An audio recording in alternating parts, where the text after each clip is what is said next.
General Naeem Khalid Lodhi साहब हमारे साथ मौजूद हैं। जनरल साहब, जब हालात बहुत ख़राब थे तो उस वक्त हमने देखा था कि पाकिस्तान इनक़िलाब में मदद कर रहा था, फ्लाइट ऑपरेशन जारी था। अब हालात बहुत बेहतर हो गए हैं और अब PIA जो है वो सिक्योरिटी रीजंस की वजह से अपना ऑपरेशन मुअत्तल कर रहा है। दोनों मुमालिक के ताल्लुकात तो ठीक है ना आपके ख्याल में? जी बहुत शुक्रिया। देखें, उस वक्त तो एक हंगामी सूरत हाल थी और हंगामी सूरत हाल में हंगामी इकदाम लेने पड़ते हैं, आपको रिस्क लेना पड़ता है और आपको फिर मुल्कों के आपस के ताल्लुकात का, आने वाली हुकूमत के साथ ताल्लुकात की सारी चीज़ें आपके सामने होती हैं। लेकिन अब चूंकि ऐसा ऐसा गर्द बैठ रही है तो मेरा ख्याल है कि चीज़ों को नॉर्मलाइज होना चाहिए और अगर वो नहीं है तो उसके मुताबिक एहतियाती तदाबीर इख्तियार करनी चाहिए। और अगर कोई रवैये में फ़र्क, पहली बात तो ये है कि मेरा ख्याल हुकूमती लेवल पे कोई मिसअंडरस्टैंडिंग नहीं है।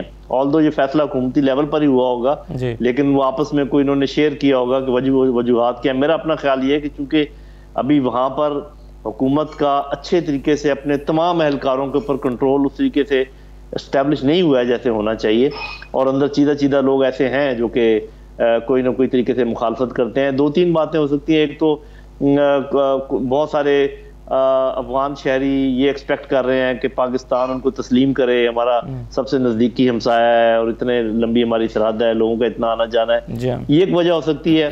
या फिर अफगान तालिबान के रैंक्स में ऐसे लोग मौजूद हो सकते हैं जिनके जहन में कोई कड़वाहट हो पाकिस्तान के सिलसिले में, होनी तो नहीं चाहिए, क्योंकि हमने तो इंडिविजुअल का फैसला तो अफगानिस्तान से भी इंडिविजुअल्स का फैसला तो नहीं हो सकता। ये अफगान एविएशन का अपना फैसला तो नहीं हो सकता कि वो पाकिस्तान को ये कहे कि आप अपने किराए कम करें अपनी एयरलाइन के, वरना आपका ऑपरेशन बंद कर देंगे। ये जाहिर है हुकूमत ही का फैसला होगा ना। तो क्या हुकूमत एहसान फरामोशी कर रही है? ये इंडिविजुअल से कोई कोताही हो सकती है, इंडिविजुअल से कोई बदजुबानी हो सकती है, लेकिन ये फैसला इंडिविजुअल का नहीं होगा डेफिनेटली।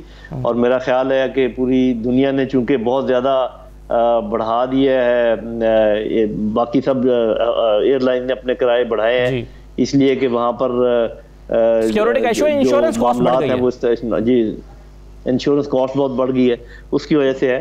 तो लेकिन मुझे लगता है कि ये टेम्परेरी एक अफेयर है जिसको अगले चंद रोज में बातचीत के जरिए हल कर लिया जाएगा और कोई बहुत बड़ा इशू मुझे इसमें नजर नहीं आता। अदरवाइज दुनिया को ये पैगाम नहीं जाएगा कि दोनों मुमालिक के दरमियान एक एतमाद की कमी पैदा हुई है, जिसकी वजह से एक इतना बड़ा यानी मुश्किल वक्त में जब पाकिस्तान ने मदद की और अब जो है वो पाकिस्तान को की पॉलिसीज को इम्प्लीमेंट करने में एक रुकावट पैदा कर रहे हैं और धमकी दे रहे हैं कि अगर आपने एयरलाइन का किराया कम ना किया तो हम आपका ऑपरेशन बंद करेंगे। और फिर जो खबरें इंटरनेशनल मीडिया ने रिपोर्ट की हैं वो ये है कि पाकिस्तान के हमले को गन पॉइंट पर ले लिया गया कुछ लोगों की जानिब से वहां पर।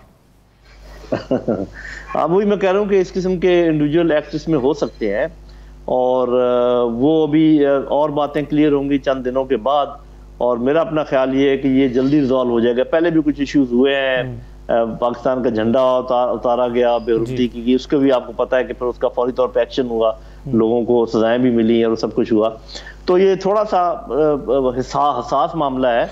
मेरा ख्याल बहुत ज्यादा इस पे गुफ्तगू करना भी दुरुस्त नहीं, बहुत ज्यादा अंदाजे लगाना दुरुस्त नहीं, क्योंकि हकायक जितने मालूम है उतने ही मालूम है। जो दो बातें उन्होंने कही हैं, सिक्योरिटी की बात और थोड़ी सी जो मिस हैंडलिंग है, तो मेरा ख्याल है कि अगले कुछ दिनों में ये सेटल हो जाएगी इंशाल्लाह। सही है। अच्छा जनरल साहब, ये बताएं कि दोहा मीटिंग का आउटकम क्या रहा आपके ख्याल में?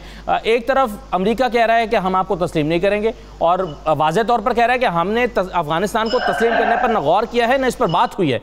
दूसरी तरफ वो मीटिंग भी कर रहा है, वो फिर मीटिंग क्यों कर रहा है, मुलाकातें क्यों कर रहा है? देखिए, ये मुलाकातें तो आपको पता है करने के मुख्तलिफ वजूहात हो सकती हैं, जिसको टेस्टिंग दी वाटर्स कहते हैं।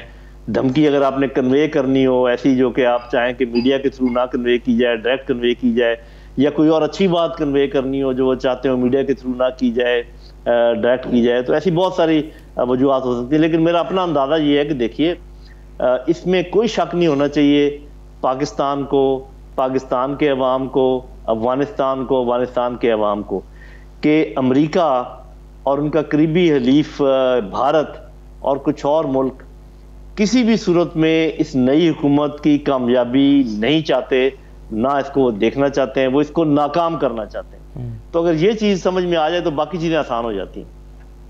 सही है। अच्छा जनरल साहब, जो अमीर मुत्तकी ने कहा कि अगर आलमी ताकतें तस्लीम नहीं करेंगी तो फिर दुनिया की सलामती मुतासिर होगी, ये धमकी है, इंतबाह है उनकी तरफ से, क्या है? नहीं, मेरा ख्याल है कि उन्होंने अपनी एक कमजोरी का या एक वल्नरेबिलिटी का एहसास दिलाया है कि जो इकनॉमिक मसाइल हैं और उसके बाद एडमिनिस्ट्रेटिव मसाइल हैं, उसके साथ फिर टेररिज्म के मसाइल हैं, ये अगर आप हमें पहले दो में हमारी हेल्प नहीं करेंगे तो तीसरा शायद हम पूरा ना कर पाएं, क्योंकि नेचुरली उसके लिए आपको रिसोर्सेज तो चाहिए ना। आपने लड़ाई करनी है और उनको ख़त्म करना है या उनके साथ कोई सख्ती रवा रखनी पड़ेगी, तो उसके लिए आपको वसाइल चाहिए। तो अगर आप को यही जान के लाले पड़े हों कि लोग खाएंगे कहाँ से और लोगों को तनख्वाहें कहाँ से देंगे, तो मेरा ख्याल है कि धमकी से ज़्यादा उन्होंने अपनी वल्नरेबिलिटी का एहसास दिलाया है और ये कहा है कि ये वल्नरेबिलिटी बाकी दुनिया के लिए भी कोई अच्छी साबित नहीं होगी। जैसे अब आपके ख्याल में क्या होने वाला आइंदा चंद दिनों में, क्योंकि पिछले 1 महीने में या पिछले 1.5 महीने में हम समझ रहे थे कि आहिस्ता आहिस्ता चीज़ें बेहतर हो जाएंगी, इकनॉमिक इशूज़ को रिजॉल्व किया जाएगा, आलमी जो ताकतें हैं वो कुछ नरम रवैये का इजहार करेंगी, फिर हम देख रहे थे कि मुहाजिरीन के लिए कुछ किया जाएगा, फिर हमें लगता था कि वो जो फूड शॉर्टेज है, अब आने वाले दिनों में मौसम शिद्दत इख्तियार करने वाला है, वहाँ सर्दी का आगाज़ हो चुका है और आप जानते हैं नवंबर दिसंबर में वहाँ पर बर्फबारी भी होती है। तो ये जो चैलेंजेस हैं उसको मीट करने के लिए, उनसे निपटने के लिए कोई हिकमत अमली कहीं पर अफगानिस्तान के साथ कुछ ममालिक बना रहे हैं? जी मेरा ख्याल, देखिए बात ये कि असल में इससे पहले जो वाक़यात हुए इतनी तेज़ी और सुरत के साथ हुए हैं कि हम सब ने ये अंदाज़ा लगाया कि आगे भी चीज़ें उसी तेज़ी और सुरत के साथ होंगी। देखिए उनके और वजूहात थी जो कुछ इससे पहले हुआ, अब जो होना है ये रियल टाइम सारे चैलेंजेस हैं। जैसे फॉर एग्जांपल अगर मैं सिर्फ पॉलिटिकल चैलेंजेस की बात करूं जिसमें सारे लोगों को साथ लेके चलना है, जो अफगानिस्तान के मुख्तलिफ तबके हैं, फिर आपने गवर्नर्स मुकर्रर करने हैं, हर प्रोविंस में हुकूमत कायम करनी है। मेरा अपना ख्याल ये है कि ये प्रोसेस 1.5-2 साल से कम का नहीं है। हम कह रहे हैं कि जी वो चंद महीने में कर लो, उसके बाद ये जो इकॉनमी का प्रोसेस है ये तो 5-6 साल से कम करनी है। मुझे ये नज़र आ रहा है कि अनकरीब इन हालात के पेश नज़र जो वो ग्रोह है मुल्कों का जो यहाँ पर अमन चाहता है और इनकी कामयाबी चाहता है, वो अपने इनसे बातचीत कर रहे हैं, जो मुआहदे उन्होंने अंडर हैंड करने होंगे कर लिए होंगे, और चीन, रूस, पाकिस्तान, कोई सेंट्रल एशियन कंट्रीज, तुर्की, ईरान, साउथ अमेरिका के कुछ मुल्क और अफ्रीका के कुछ मुल्क, ये इनमें से एक धड़ा जो है 8-10 मुल्कों का वो पहले हल्ले में उनको तस्लीम करेगा। मेरा ख्याल ज़्यादा 4-5 हफ्ते की बात है और उसके बाद और बहुत सारे लोग आ जाएंगे, वहां पर एक्टिविटी शुरू हो जाएगी। आपको लगता है कि 4-5 हफ्ते में पाकिस्तान में कहत नहीं, आपको लगता है कि 4-5 हफ्ते में कुछ ममालिक अफगानिस्तान को तस्लीम करना शुरू कर देंगे? इंशाल्लाह, ये मेरा अपना अंदाजा है। और एक और बात मैं बता दूं, जब तक पाकिस्तान में कहत साली ना हो हमारे अफगान भाई भूखे नहीं मरेंगे कभी भी इंशाल्लाह। अच्छा, और वहां पर उनको सपोर्ट करने के लिए खुदा ना खास्ता यहाँ कुछ सफर तो नहीं करना पड़ेगा? नहीं होना चाहिए मेरा ख्याल है। ये तो होगा साफ ज़ाहिर है कि आपकी जैसे भी डॉलर का एक मसला है उसमें पार्शली अफगानिस्तान भी एक वजह है। इसी तरीके से अगर गंदम महंगी होती है और खाने पीने की चीजें महंगी होती हैं तो उसमें अफगान फैक्टर जरूर होगा। और अफगानिस्तान की मदद को इंटरनेशनल कम्युनिटी पाकिस्तान के लिए जिस अंदाज में देख रही है और पाबंदियों के बिल पेश कर रही है और इस पर गौर कर रही है कि अगर पाकिस्तान ने हद से ज़्यादा उनकी मदद की तो फिर पाकिस्तान को इसके नतीजे भुगतना पड़ सकते हैं, ये पाकिस्तान को जाहिर है इस बात का तो एहसास है ना? जी, लेकिन इस बारे में मेरा तजज़िया ये है कि पाकिस्तान को नतीजे in any केस भुगतना पड़ेंगे। ये पाकिस्तान ने फैसला करना है कि आपने प्याज और जूते दोनों खाने हैं, ये एक चीज़ खानी है। सही है। जनरल साहब ये बताएं कि वो खैर खा ममालिक अफगानिस्तान के, पाकिस्तान समेत, जो उन्हें मशवरा दे रहे थे बल्कि इसरार कर रहे थे कि आप इंक्लूसिव गवर्नमेंट बनाएं ताकि आपको तस्लीम करने की राह हमवार हो, अफगानिस्तान ने इस पर, अफगानिस्तान की जो हुकूमत है उसने इसको तस्लीम नहीं किया और इस पर कोई पेशरफ्त भी नहीं हुई और मामला वहीं पर खड़े हैं जो 2 महीने पहले जहाँ खड़े थे। इसके बावजूद आपको लगता है कि अफगानिस्तान की हुकूमत को इस शर्त को मनवाए बगैर हमसाया ममालिक और खैर खा ममालिक तस्लीम कर लेंगे? देखिए, जो इंक्लूसिव हुकूमत की डेफिनेशन है ये तो ना इधर से कभी गई है ना उधर से कभी आई है। ये तो आपको भी मालूम है कि मुझे भी मालूम है कि जो उनकी ये अबूरी काबीना है इसमें उज़्बेक्स भी हैं, इसमें ताजिक्स भी हैं, इसमें नूरज़ईज़ भी हैं।